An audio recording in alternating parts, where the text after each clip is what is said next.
یک تیم ورزشی 12 نفری فوتسال نابینایان غزنی از سوی امریت المپیک این ولایت افتتاح و به فعالیت آغاز کرد. مسئولین ورزشی غزنی از نهادهای کمک رسان و مؤسسات می‌خواهند که این قشر جامعه را همکاری کرده و به آنان در بخش‌های مختلف کمک نمایند.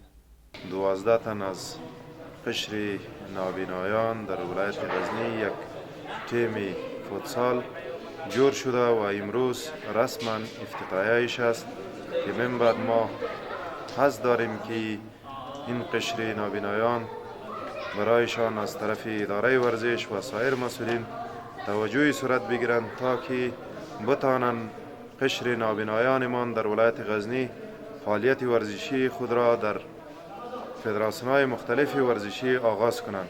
از سوی هم ورزشکاران نابینا میگویند خوشحالند که زمینه ورزش برای آنان فراهم شده است. آنان از نهادها و مؤسسات خواهان همکاری و توجه در بخش‌های دیگر زندگیشان را دارند. ما امروز زیاد خوشحال هستم و افتخار میکنم به اینکه ما امروز برای ما زمینه ورزش و فوتسال آماده شده و ما در اینجا تمرینات خود را ادامه میدهیم به همکاری ریاست المپیک ولایت غزنی. ما از مؤسسات خیریه و